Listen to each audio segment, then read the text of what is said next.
لڑکی نے اپنا نام دلجیت کور بتایا اور یہ کہ وہ سکھوں کی بیٹی ہے۔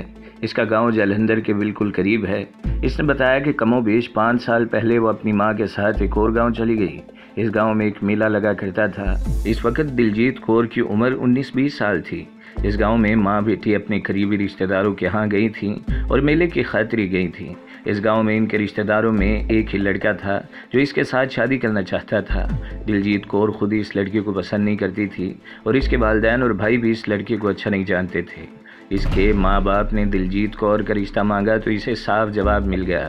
اس شخص کی عمر دلجیت کور سے 5-6 سال زیادہ تھی۔ اس کی شادی ہوئی تھی لیکن بیوی جلدی مر گئی۔ اس انکار کے بعد دلجیت کور ایک بار اپنے انہی رشتہ داروں کے ہاں ان کے گاؤں گئی تو یہی اس کا امیدوار جسے رشتے سے انکار کر دیا گیا تھا دلجیت کور سے ملا اور اسے کہا کہ وہ مان جائے۔ دلجیت کور نے کہا کہ اس کے ماں باپ انکار کر چکے ہیں تو وہ کیسے اس کے ساتھ شادی کر سکتی ہے۔ اس سکھ نے کہا کہ دلجیت کور اس کے ساتھ گھر سے بھاگ جائے۔ دلجیت کور بھی آخر سکھوں کی بیٹی تھی۔ اس نے نہ صرف یہ کہا کہ وہ ایسی حرکت نہیں کر سکتی بلکہ اس پر طنز کیا کہ وہ اپنی شکل تو دیکھے وغیرہ۔ پھر یہ سوچ لے، دلجیت سکھ نے کہا، تمہاری شادی میرے ساتھ نہ ہوئی تو پھر کسی کے ساتھ بھی نہیں ہوگی، تو کیا مجھے قتل کر دو گے؟ دلجیت کور نے حقارت سے پوچھا۔ نہیں، سکھ نے کہا، قتل کیوں کروں گا، زندہ ہی رہنے دوں گا لیکن تمہارا کوئی خاوند نہیں ہوگا۔ دلجیت کور اسے گیدڑ بھبکی یا خالی دھمکی سمجھ کر ہنس پڑی اور سکھ کو 1-2 گالیاں دے کر دھتکار رہی۔ اب وہ اپنی ماں کے ساتھ اس گاؤں گئی۔ اگلے روز میلہ تھا۔ دلجیت کور کی وہاں 2-3 سہیلیاں بھی تھیں۔ اگلے روز وہ ان کے ساتھ میلے پر چلی گئی۔ وہاں مختلف قسم کے جھولے جھولتی رہیں اور میلے سے نکل کر کچھ دور سیر سپاٹے کے لیے بھی چلی گئیں۔ دلجیت کور نے صغیر کو سنایا کہ 2-3 مرتبہ اس نے اسی سکھ کو دیکھا جسے وہ دھتکار چکی تھی۔ صاف پتہ چلتا تھا کہ وہ اس کا پیچھا کر رہا ہے۔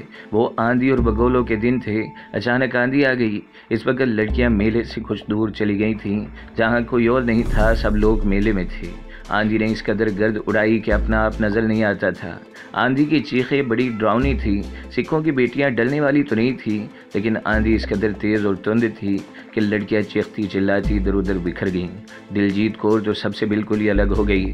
آندھی کا رخ میلے کی طرف ہوتا تو لڑکیاں آندھی کے زور سے ہی میلے میں پہنچ جاتی اور بالکل محفوظ رہتی، مگر آندھی کا رخ میلے کے خلاف تھا، اس لیے دلجیت کور میلے کی طرف نہ آ سکی۔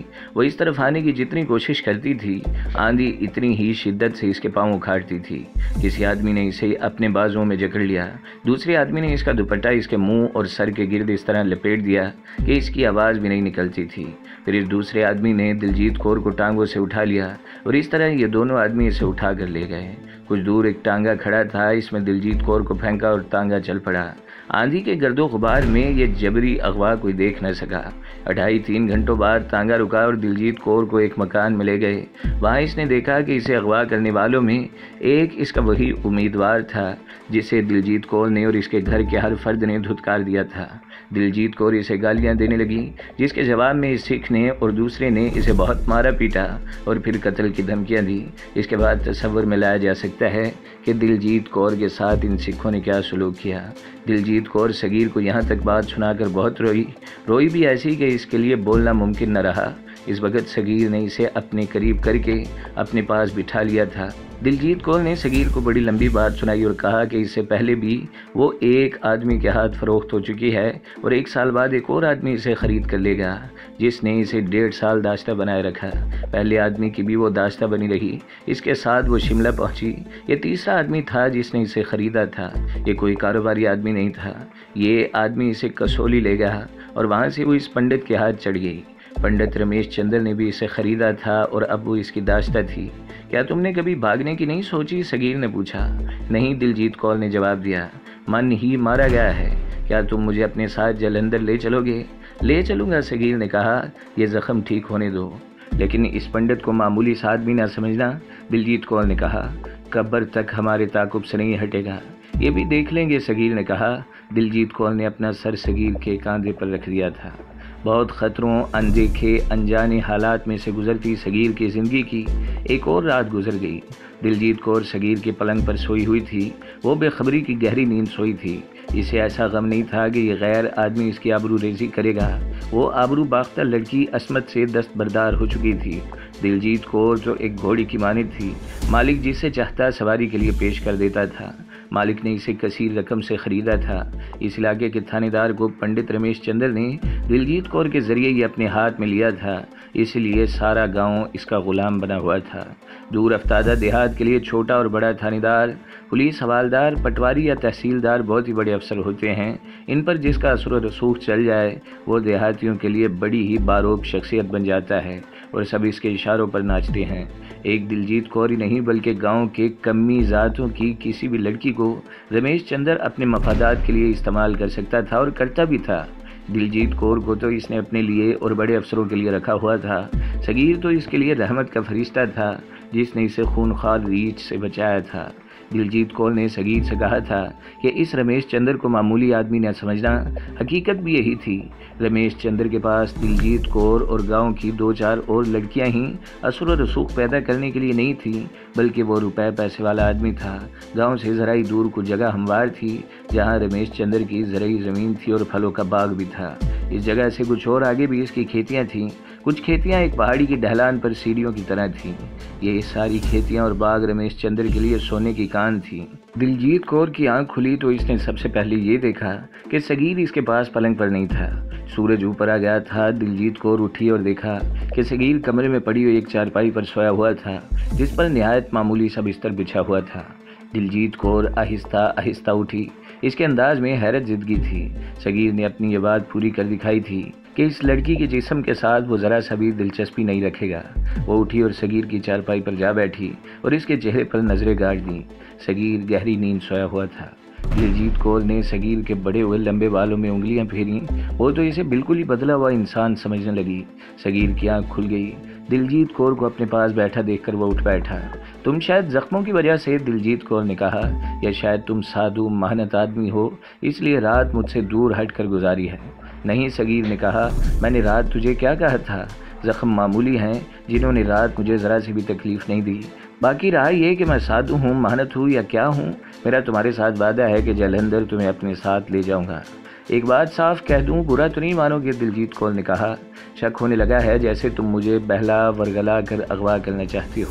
اگر ایسی بات ہے تو میں اس کے لیے بھی تیار ہوں، مجھے یہاں سے نکالو۔ اگر تم مجھے میرے گھر تک پہنچا دو تو منہ مانگا انعام دلواؤں گی۔ مجھے آزمائش میں نہ ڈالو، لڑکی، صغیر نے کہا۔ میں تمہیں تمہارے ماں کی امانت سمجھتا ہوں۔ یہ خیال رکھنا کہ اس پنڈت رمیش چندر کو ایسا اشارہ بھی نہ ملے کہ میں تم سے الگ سویا تھا۔ میری ذات پر کوئی شک نہ کرو۔ میرے حیران ہونے کی بھی آخر کوئی وجہ ہے، دلجیت کور نے کہا۔ میں نے تم جیسا آدمی پہلی بار دیکھا ہے۔ بڑے بڑے جابر آدمی مجھے ایسی لڑکی کو دیکھ کر موم ہو جایا کرتے ہیں۔ میں تمہاری یہ حیرت دور کر دوں گا، صغیر نے کہا، لیکن ابھی نہیں، یہاں سے نکل کر بات کروں گا۔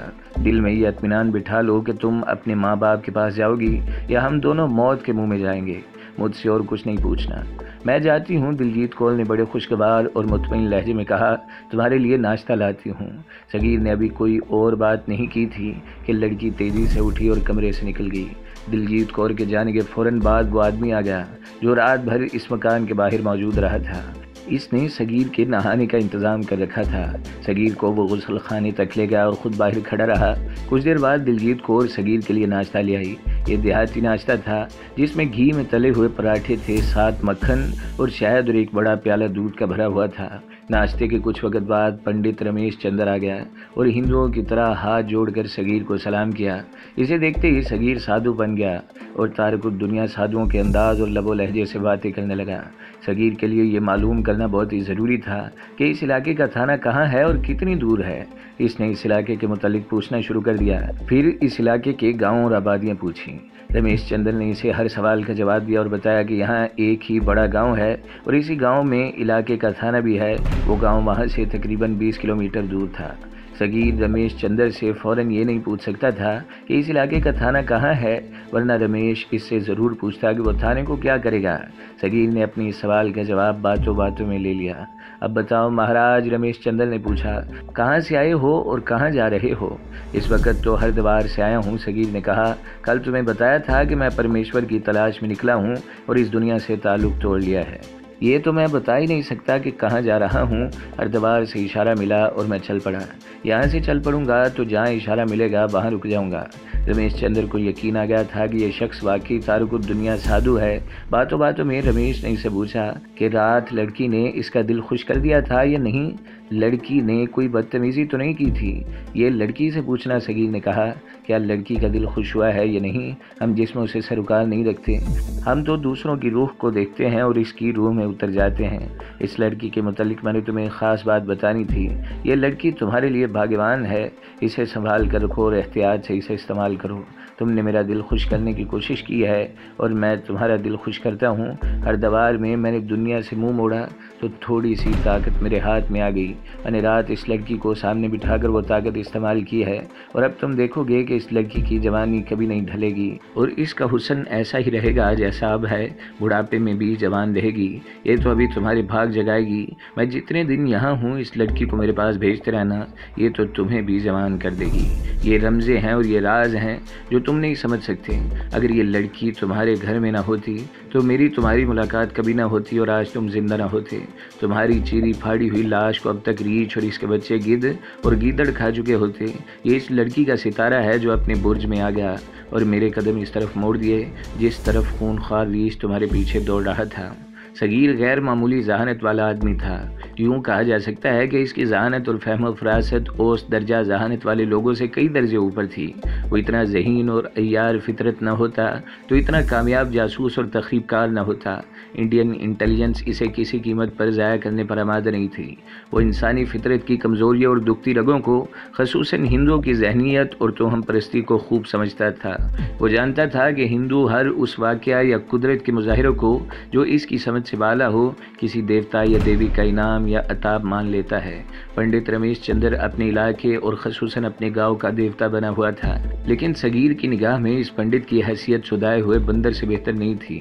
اگر صغیر دلجیت کور کے متعلق ایسی دو چار باتیں اور کرتا تو رمیش چندر اس لڑکی کی پوجا شروع کر دیتا۔ صغیر کو سکھوں کی اس لڑکی کے ساتھ ایک دلچسپی تو یہ تھی کہ اپنی فطرت کی خوبی یا خامی کے زیر اثر اسے اس ذلیل ماحول سے اور رمیش چندر کے ظالمانہ چنگل سے آزاد کرانا چاہتا تھا۔ ایک دلچسپی یہ بھی تھی کہ اس نے لڑکی سے سنا تھا کہ وہ جلندھر کے ایک مضافاتی گاؤں کی رہنے والی ہے اور اغوا ہوئی تھی، تو صغیر کے تیز دماغ نے سوچ لیا کہ وہ بھی جلندھر جا رہا ہے۔ اگر وہ اس لڑکی کو ساتھ لے جائے اور اس کے ماں باپ کے حوالے کر دے تو وہ بہت خوش ہوں گے۔ تب وہ انہیں کہیں گے کہ اسے اپنی پناہ میں رکھ لیں اور سرحد پار کرا دیں۔ سرحد پار کرنا اس کے لیے کوئی مشکل کام نہیں تھا۔ وہ راستے جانتا تھا۔ اسے 2-3 رات پناہ کی ضرورت تھی۔ صغیر نے یہ تو سوچا ہی نہیں تھا کہ سکھوں کا کچھ پتہ نہیں چل سکتا کہ اس کا رد عمل کیا ہوگا۔ سکھ اگر خوش ہو جائے تو اپنی جان بھی دینے پر آ جاتا ہے، اور اگر اسی خوش ہونے والی بات پر بگڑ جائے تو دوسرے کی جان بھی لینے پر آ جاتا ہے۔ دلجیت کور کا باپ یا اس کا بھائی کہہ سکتے تھے کہ اس لڑکی کو تم ہی اغوا کر کے لے گئے تھے اور اب واپس لے آئے ہو۔ اس صورت میں صغیر کے ساتھ لڑکی کی بھی خیر نہیں تھی۔ ایک جوان سال اور خوبصورت لڑکی کو ساتھ لیے یا پیادہ جلندھر پہنچنا بھی تو ایک مسئلہ تھا۔ بہرحال صغیر نے جو سوچ لیا تھا اس پر عمل کرنے کا وہ پختہ عزم کر چکا تھا۔ پنڈت رمیش چندر نے دلجیت کور کے متعلق یہ باتیں سنی تو صغیر کا تیر ٹھکانے پر لگا۔ اس ہندو کی تو باچھیں ہی کھل گئیں۔ تمہارا اپنا مال ہے سادھو مہاراج، رمیش چندر نے کہا۔ تمہاری ایک بات پتھر پر لکیر ہے، لڑکی کو دن رات اپنے پاس رکھو۔ یہ کرپا کرو گے جو کہہ رہے ہو تو جو مانگو گے وہ تمہارے قدموں میں رکھ دوں گا۔ رمیش کو سب سے زیادہ خوشی تو یہ سن کر ہوئی تھی کہ لڑکی اسے جوان کر دے گی۔ کوئی مرد بوڑھا نہیں ہونا چاہتا۔ پاکستان اور بھارت کے لوگوں کی 2 ہی خواہشات ہوتی ہیں، ایک یہ کہ ہاضمہ ٹھیک رہے اور دوسرا یہ کہ جوانی سدا قائم رہے۔ اس شام حکیم نے آ کر صغیر کی پٹی کھولی اور زخم دیکھ کر کہا کہ 4-5 دنوں تک زخم بھر جائیں گے۔ یہ لمبی خراشیں تھیں جو کندھے سے شروع ہوئیں اور کونی سے نیچے تک چلی گئی تھیں۔ حکیم مرہم پٹی کر کے چلا گیا۔ رات کھانے کے بعد دلجیت کور صغیر کے پاس آ گئی۔ لاہور بریگیڈیئر ہیڈ کوارٹر میں بریگیڈیئر نے میجر عثمان کو اپنے دفتر میں بلایا اور اسے کہا کہ وہ فوراً راولپنڈی کے لیے روانہ ہو جائے۔ اسے ISI کے میجر جنرل نے فوری طور پر طلب کیا ہے۔ بریگیڈیئر کو پوری تفصیل سے معلوم تھا کہ میجر عثمان نے انڈیا کے کچھ جاسوسوں کے ٹھکانوں کی نشاندہی کی تھی اور کچھ انڈین ایجنٹ پکڑوائے ہیں۔ اس نے میجر عثمان کو خراج تحسین پیش کیا۔ بریگیڈیئر کو یہ معلوم ہی نہیں تھا کہ میجر عثمان خود دشمن کی انٹیلیجنس کے کسی رنگ کا آدمی ہے، یہ صرف ISI والوں کو معلوم تھا۔ میجر عثمان، بریگیڈیئر نے کہا، تم نے بہت بڑا جہاد کیا ہے۔ انڈیا کی رعب پاکستان میں اتنی دور اندر تک گئی ہوئی ہے جیسے جسم میں وائرس شامل ہو گیا ہو اور جسم کے خون میں سر سے پاؤں تک گردش کر رہا ہو۔ ایک نہیں سر، میجر عثمان نے کہا، کئی مہلک امراض کے وائرس ہماری قوم اور ملک کی رگوں میں اترے ہوئے ہیں۔ تم خود آرمی آفیسر ہو عثمان، بریگیڈیئر نے کہا، سب جانتے ہیں لاکھوں کی نفری اور جدید اسلحہ بارود، ہزارہ فوج اور لڑاکا بمبار طیارے سے اور ایٹم بم بھی دشمن کے صرف ایک جاسوس کے سامنے بیکار ہوتے ہیں۔ تم نے دشمن کا ایک رنگ توڑا ہے تو سمجھو کہ دشمن کے سر پر تم نے کاری ضرب لگائی ہے۔ یاد کرو ان مجاہدین اسلام کو جنہوں نے ایران اور روم کی جنگی طاقتوں کو خاک میں ملا دیا تھا۔ افسوس ہوتا ہے کہ ہم انہیں بھول گئے ہیں۔ افسوس تو ہوتا ہی ہے سر، میجر عثمان نے کہا۔ وہ ایمان والے تھے اور ان کا کردار ایمان کے سانچے میں ڈھلا ہوا تھا۔ اب تو اس کردار کی ایک جھلک بھی نظر نہیں آتی۔ جھلک کہاں سے نظر آئے میجر عثمان، بریگیڈیئر نے کہا۔ انڈین فلموں کے ذوق و شوق نے ہماری ابھرتی نسل کے خون سے اپنی درخشاں اور قابل فخر روایات، خصوصاً عسکری روایات نکال کر جنسیات اور ہندوؤں کی محبت پیدا کر دی ہے۔ اس نسل کو ہندو کا اصل روپ کون دکھائے؟ یہ تو وہ روپ دیکھ رہے ہیں جو انہیں فلموں میں دکھایا جاتا ہے۔ وہ نہیں جانتے کہ یہ بہروپ ہے۔ یہ ہندو جب ہمارے نوجوانوں کو عورت اور روپے پیسے کی جھلک دکھاتا ہے تو وہ سود و ضیاع کی پرواہ کیے بغیر اس کے ایجنٹ بن جاتے ہیں۔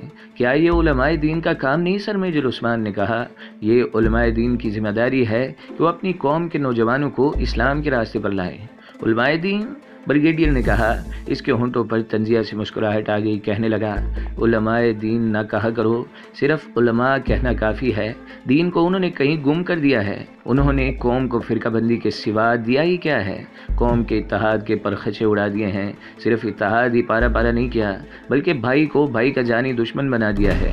قوم کو فرقوں میں بانٹ کر آپس میں خونی دشمنیاں پیدا کر دی ہیں۔ کیا تم نہیں سمجھ سکتے کہ ہماری آپس کی اس عداوت سے دشمن کو کتنا اور کیسا فائدہ پہنچ رہا ہے؟ بہرحال میجر عثمان، تم نے یہ جہاد کر کے جنت میں اپنا گھر بنا لیا ہے۔ بریگیڈیئر کو بتانے والا کوئی نہ تھا کہ وہ ایک ایسے شخص کے ساتھ بات کر رہا ہے جو خود انڈیا کی را کا بڑا سرگرم ایجنٹ ہے۔ میجر عثمان غریب بھی نہیں تھا کہ اسے روپے پیسے کا لالچ ہوتا۔ وہ روپے پیسے والے خاندان کا چشم و چراغ تھا اور ملک و ملت کا چراغ گل کرنے کی خفیہ کوششوں میں مصروف تھا۔ میجر عثمان کا خاندان پسماندہ یا ان پڑھ بھی نہیں تھا۔ عثمان حسین لڑکیوں اور شراب کے نشے میں گم ہو گیا تھا اور اس کا بریگیڈیئر اسے خراج تحسین پیش کر رہا تھا۔ بریگیڈیئر نے میجر عثمان سے کہا کہ وہ ابھی روانہ ہو جائے اور رات راولپنڈی میں گزارے تاکہ الصبح ISI کے آفس میں موجود ہو۔ بریگیڈیئر نے اسے ہاتھ ملایا اور میجر عثمان سیلوٹ کر کے اس کے دفتر سے نکل گیا تھا۔